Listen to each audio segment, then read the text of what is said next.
Bueno, continuamos con Henry Falcón, candidato presidencial de Avanzada Progresista, el MAS, COPEI, Juntos, Movimiento Soluciones. Partido Ecológico. El Partido Ecológico también. Organizaciones incluso, por ahí se están organizando chavistas descontentos. Ajá. Y se están organizando consejos comunales. O sea que si uno se pone de verdad a revisar en contexto la situación real del gobierno, no la tiene fácil. Nosotros tenemos una gran oportunidad por delante, Vladimir, fíjate. El registro electoral permanente hoy en el país son 20 millones y medio. Sin embargo, se ha ido mucha gente. Bueno, ¿ustedes han hecho algún estudio entre esa gente que se ha ido? Vladimir, 20 millones y medio registro electoral. Se estima que han salido de Venezuela, supongamos 2 millones y medio de venezolanos. De esos 2 millones, 1,5 millones son electores y 1 millón son niños. Bueno, de ahí hay una parte también de recurrentes votantes del chavismo. Ahora, si sacamos esos 2 millones y medio, nos están quedando, Vladimir, 18 millones de venezolanos. Esta encuesta que está aquí, esta encuesta es la última encuesta de Data Analysis.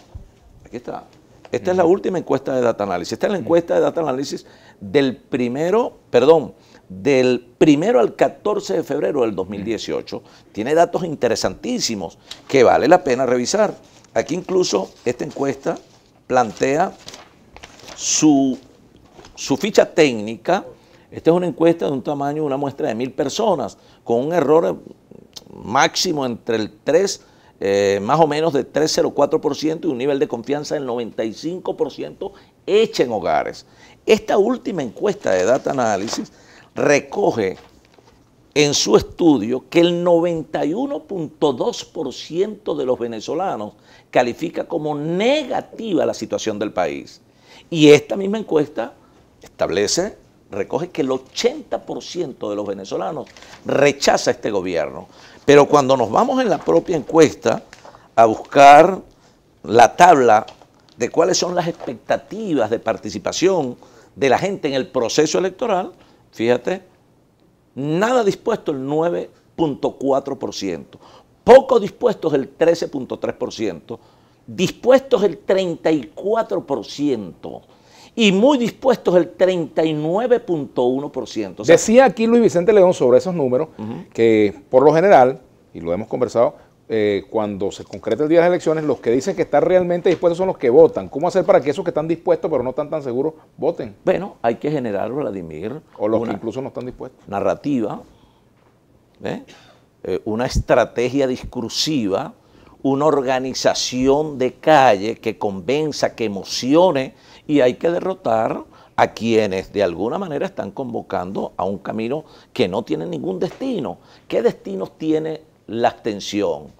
Decía, por cierto, Fernando Mírez, en este artículo interesantísimo, que vale la pena solamente reseñar parte de él. Dice Fernando Mírez en este artículo, porque uno puede además contrastar la opinión también, así como internamente, opiniones de políticos, de actores de la economía, de la iglesia, de la academia, diversas, también en el ámbito internacional. Pudiéramos comparar lo que dice Fernando Mírez, que es un intelectual importante del mundo chileno, en relación a lo que expresa, por ejemplo, el secretario general de la Organización de Estados Americanos, el señor Almagro, con todo respeto, que en momentos abandona su rol de diplomático y asume un rol político, que se inmiscuye en los asuntos de los partidos de oposición en Venezuela. Pero fíjate lo que dice Fernando Mírez, y me disculpas el tiempo para hacer referencia a esto. Dice Fernando Mírez, ¿cuándo ha tenido y cuándo no ha tenido éxito la oposición venezolana? La respuesta parece ser simple.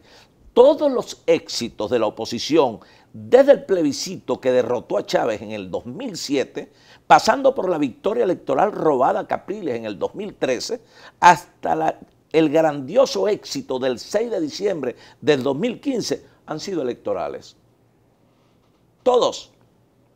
Su peor desastre fue cuando se abstuvo en el 2005, que generó toda una estructura de penetración de todas las instituciones del Estado por el gobierno. De allí viene la toma del Consejo Nacional Electoral, del Poder Judicial y todo. Más adelante dice Francisco Mírez, cosa que es muy importante, sin elecciones no hay ruta, sin ruta no hay oposición, pero hoy la oposición abandonó la ruta, la única que tiene. Hoy se encuentra otra vez frente a la misma disyuntiva de siempre, la de optar entre las elecciones y la nada.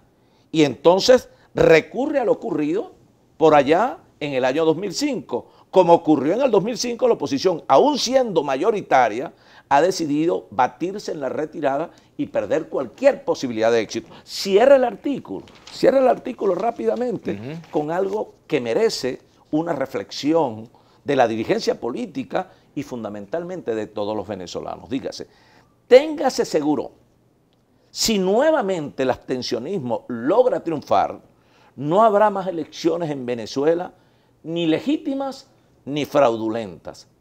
No sería la primera vez en la historia que políticos incapaces de ceder a su vanidad llevan a sus pueblos a una inmolación colectiva sin sentidos para buscar la nada. Esta es una verdad irrefutable. Esta es una verdadera realidad. No tiene destino, no tiene ningún fin convocar a la abstención cuando hay elementos, Vladimir decía, los niveles de participación. Esto no lo dice Henry Falcón, esta es una verdad. Si hoy se materializaran las elecciones en el país, en un cara a cara, el candidato del hambre, Nicolás Maduro, frente a nosotros, quien representa la miseria, el deterioro y el caos en el país, bueno, está perdiendo con nosotros por 13 puntos. 38%, este es data análisis, si las elecciones fuesen ahorita, aún con esos niveles de Sin embargo, abstención. Pedro Carreño dice que está cantada tu retirada de la elección. Ese es otro elemento perturbador a lo cual no hay que comerle casquillo, Vladimir. Nosotros seguimos adelante en esto de ir prendiendo esta mecha positiva para el rescate y la salvación del país. No hay otra tarea y allí se nos puede ir parte de la vida. Y es allí el compromiso con Venezuela, un compromiso que debe trascender los partidos y los cálculos pequeños, subalternos, frente a la tragedia que vive Venezuela. ¿Tú vas a ratificar en el Ministerio de la Defensa el general Padrino López? Es que no se trata aquí de... Que lo han dicho algunos voceros de tu partido. No, aquí no hay nadie quien hable por el candidato, nadie puede hablar por el candidato.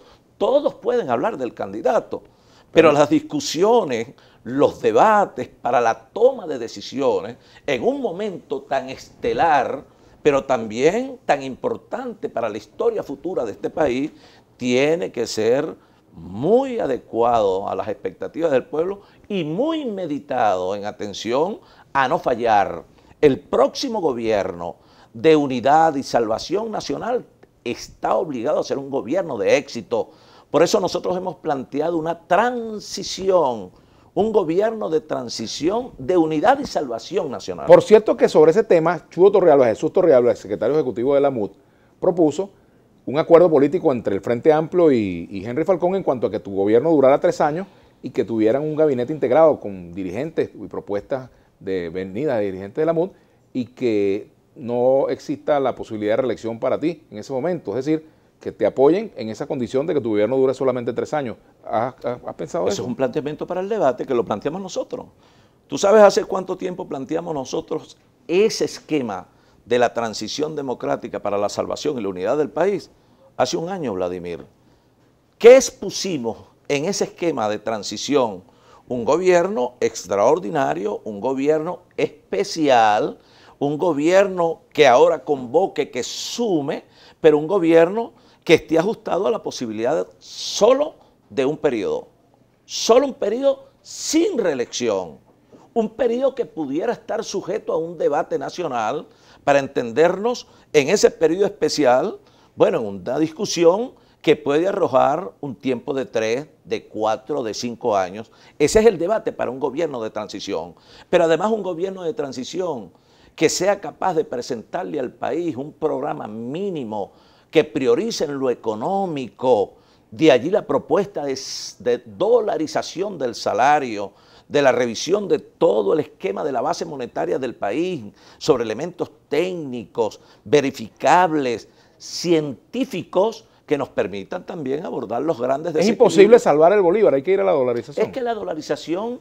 no plantea que el bolívar desaparezca, es la coexistencia del bolívar en una posible conversión que habría que estudiar a fondo y donde hoy están haciendo análisis muy sinceros, economistas reconocidos del país y en otras áreas, otros especialistas en materia de seguridad, servicios, porque una de las grandes dificultades de este gobierno y del país es la mediocridad, la ineptitud, la improvisación y poner la economía en manos de gente que no sabe ni qué es economía.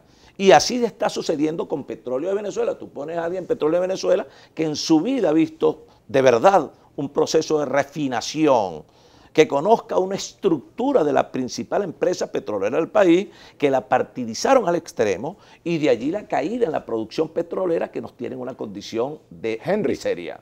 Si tú ganas, y vamos al regreso con ese tema, vas a mantener esa propuesta del petro que ha hecho el presidente Nicolás Maduro. Vamos a la pausa, ya venimos con Henry Falcón. Y bueno, ya hay algunos mensajes. Jonay Keck dice por aquí, los políticos solo piensan en las elecciones y el pueblo cada día se hunde más en la miseria. Ya basta, por favor, otro comentario por acá. Maduro te saboteó el programa de hoy con una cadena. Bueno, ya terminó la cadena. Bueno, ya sabemos cómo hay que arreglarlo. Lo importante es explicar muy bien cómo lo va a hacer, ayuda humanitaria, cómo se va a implementar. Dice